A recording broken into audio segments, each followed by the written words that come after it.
नमस्ते, मेरा नाम निक फ्रेडरिक्स है। फ्लाईपेपर टेक्नोलॉजीज के सीईओ हूँ।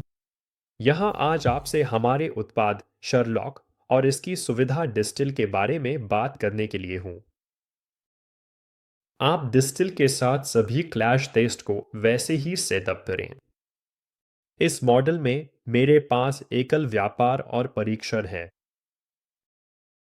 लेकिन आप उन्हें बहुव्यापार बनाएं या उस तरीके से समन्वय करना चाहते हैं। क्लैश टेस्ट सेट किए डिस्टिल पर क्लिक करते हैं। हर क्लैश टेस्ट के लिए वे डिस्टिल में हैं। आप डिस्टिल को दो अलग सेटिंग्स बताते हैं जो स्थानांतरित हो सकता है हर एक के लिए। समूहीकरण एल्गोरिदम आपकी प्राथमिकता के बारे में थोड़ा सा बताता है। शीट मेटल व प्लम्बिंग परीक्षण। मुझे लगता है प्लम्बिंग परीक्षा में अधिक चांस है और दूसरा मुख्य सेटिंग यह फोकस स्लाइडर है। एल्गोरिदम प्रत्यास्थिति भाग समायोजित करता है, निकटता की टकराव निर्धारित करता है, समूहीकृत होने चाहिए या नहीं। हम आमतौर पर देखते हैं कि समन्वयक या वैश्विक ओर से शुरू करते हैं और जब वे फ्लोर के साइंस के पास आते हैं तो वे ध्यान के ओर अपना रास्ता बनाते हैं या उपसमन्वय बस एक ऐसी स्थान पाते हैं जो उन्हें पसंद आता है और जो उस परीक्षण और मॉडल के लिए अच्छा काम करता है। समन्वय की शुरुआत वैश्विक स्तर पर रखना, एक टेस्ट संक्षेप में करना। यहां 249 टकराव है। मैं परीक्षणों को संक्षेप करूंगा। यह 61 समूहों में बदल दिया है। देखते हैं कि वह कैसा है। अगर मैं शीट मेटल बनाता और प्लम्बिंग टेस्ट में जाता, परिणाम पैनल पर जाता और यहां धीमा करता। क्लैश डिटेक्टिव के अंदर यह सूची हर समूह में होने वाले क्लैश की संख्या के आधार पर सॉर्ट की गई है। यह हर बार जब भी आप स्टिल चलाएंगे यह टकराव को ऊपर लाएगा। तो यह समूह 53 है, लगभग 20 या 25 या ऐसा ही टकराव है। और अगर हम लविसवर्क्स के अंदर इसे देखें तो हम देख सकते हैं कि इसने सभी इंसुलेशन हिट्स, हैंडर हिट्स और इस एक मुद्दे को हल करने के लिए बने अन्य विभिन्न संघर्षों को खींच लिया है। यही है वह चीज जो डिस्टिल में होने वाले एल्गोरिदम को करता है। एक समूह बनाने की कोशिश, एक ही चीज को ठीक करने के लिए प्रतिष्ठित करने का प्रयास, यह अन्य क्लैश ग्रुपर करता है। यह क्षेत्र या निकटता पर या ग्रेड लाइन या कमरे से समूहीकृत नहीं होगा। एक मॉडल जो समूह बनाकर हल करके प्रतिष्ठित कर सकता है। कारण है जिसके चलते हम ऐसा करते हैं। यह टकराव नंबर आपके क्लैश डिटेक्टिव के अंदर है, आपके लिए मतलब रखें। व्यक्तिगत टकराव की गिनती कुछ नहीं करती। 2000 टकरावों को साफ करने से काम की गिनती नहीं होती। लेकिन अगर आप नियमित रूप से अपने मॉडल को ग्रुप कर रही हैं, जहां आपके समूह मॉडल में हल करने के लिए चीजें दर्शाती हैं, तो जब आप वे पूरे समूह हल कर रही हैं, हमें अच्छा अंदाजा हो सकता है कि आप समन्वय से आगे बढ़ रही हैं और काम बाकी है। दूसरी बात, हाँ, इस समूह के बारे में एक और चीज भी बताने के लिए प्लम्बिंग को सबसे ज्यादा चलने वाला माना गया। एल्गोरिदम ने प्लम्बिंग के चलन के साथ टकराव ढूंढना शुरू किया। यह देखने की कोशिश की गई कि क्या वे अलग अलग मॉडल आइटम है या नहीं और प्लम्बिंग के चलन के साथ जितनी चीजें मिल सकती है उन्हें इस समूह में शामिल करें। तो यह सब कुछ है जिसे यह नलकारी के इस दौरान मिल सकती है और इस समूह 53 के अंदर। और एक और बात ध्यान देने योग्य है कि जब आप मॉडल अपडेट प्राप्त करते हैं और शायद यह पाइप थोड़ा यहाँ वहाँ हिलता है, शायद यह इस क्षेत्र में कुछ नए टकराव बनाता है। डिफरेंट नए टकराव दिखाते ही इसे नए टकरावों के साथ नए समूह बनाने से पहले यह आपके मौजूदा समूहों को देखेगा और निर्धारित करेगा कि क्या यह आपके मौजूदा समूहों में इन नए टकरावों को डालना चाहिए या नहीं। और जब आप समन्वय करते हैं तो यह टकराव समूहों से बचे और यहाँ वहाँ फैल जाए। तो यह आपके लिए क्लैश ग्रुप का प्रबंधन करता है। तुम्हारे पास कुछ नियंत्रण है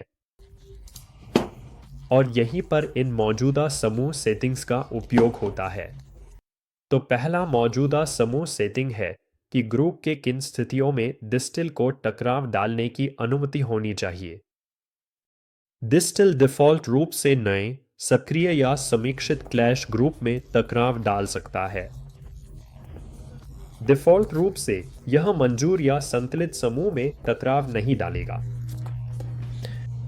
अगर चाहो तो तुम उस कार्यक्षमता को बदल सकते हो और आपके पास एक और मुख्य मौजूदा समूह सेटिंग है जिसे रीग्रुप कहते हैं। आप देख सकते हैं कि यह सब डिफ़ॉल्ट रूप से बंद है क्योंकि डिस्टिल डिफ़ॉल्ट रूप से किसी मौजूदा समूह को नहीं फटने या पुनर्गठित करेगा। तो आप ऐसा कोऑर्डिनेशन चलाएंगे जिससे आपके मौजूदा कक्षा समूहों को बदल नहीं देता है। आप उन्हें किसी को सौंप सकती है, नाम बदल सकती है, टिप्पणी कर सकती है, ऐसी चीजें हैं और आप काम नहीं चाहते खोना। रीग्रुप आमतौर पर बंद होता है। जब आप रीग्रुप का उपयोग कर सकते हैं तब आप सेटिंग्स के साथ खेल रहे हो।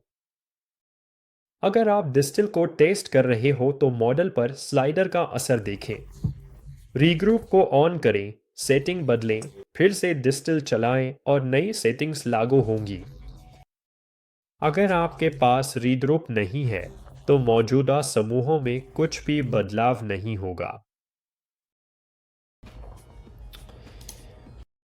डिस्टिल के साथ एक और बात है कि आपको यह भी करने की क्षमता है कि वह टेम्पलेट को समायोजित करता है जब वह टकराव के नाम देता है।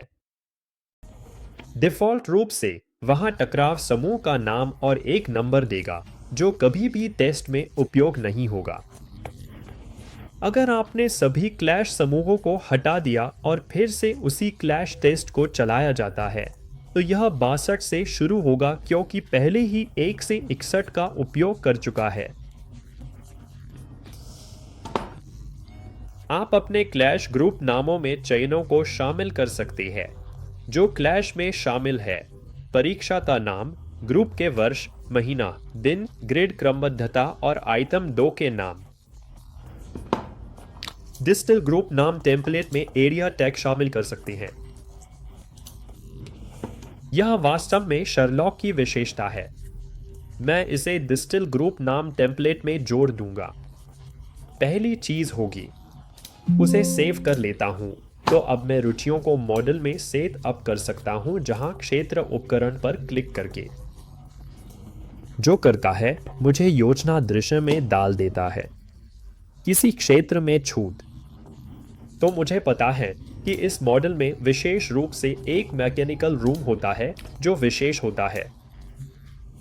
मैं चारों ओर सीमा बॉक्स बनाकर उसे मैकेनिकल रूम कह सकता हूं।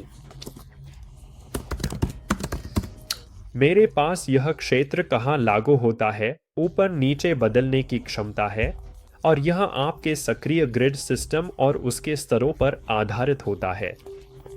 डिफ़ॉल्ट रूप से यह पूरे मॉडल पर लागू होगा। एक निश्चित मंजिल पर लागू करना चाहते हैं तो यहां करें। मैं उसे सेव कर दूंगा।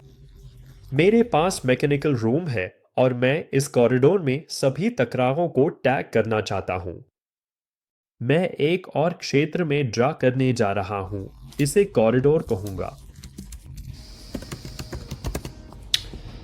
अगर सेव करता हूं तो पास 2 क्षेत्र बने हैं। 3D में नेविगेट करूं तो थोड़ा देख सकता हूं कि वे कहां लगते हैं। अगर मैं अब क्षेत्र उपकरण से बाहर निकलता हूं, जब भी मैं डिस्टिल का उपयोग करता हूं, इस शीट मेटल को डिस्टिल करता हूं। मैं आपके लिए एक चलने वाली मैकेनिकल पाइप चुन सकता हूं। इसने हमें 74 समूह दिए। शीट मेटल को मैकेनिकल पाइप के साथ तुलना करते हुए अब कुछ क्लैश ग्रुप में उन क्षेत्रों के नाम है। तो अगर क्लैश ग्रुप उन क्षेत्र सीमाओं में से किसी एक में आता है तो उसे अब उस क्षेत्र के नाम से नामित किया जाता है। नाम पर सॉर्ट करते ही मैंने क्षेत्र को पहले हिस्से में रखा है। नाम पर क्लैश डिटेक्टिव का उपयोग करके मैं मैकेनिकल रूम में सभी क्लैश देखूं और देखते हैं कि क्या हम ढाली में कुछ भी टकराव समूह ढूंढ सकते हैं। मुझे डिस्टिल के डेमो से ले जाता है। धन्यवाद और शानदार दिन बिताएं।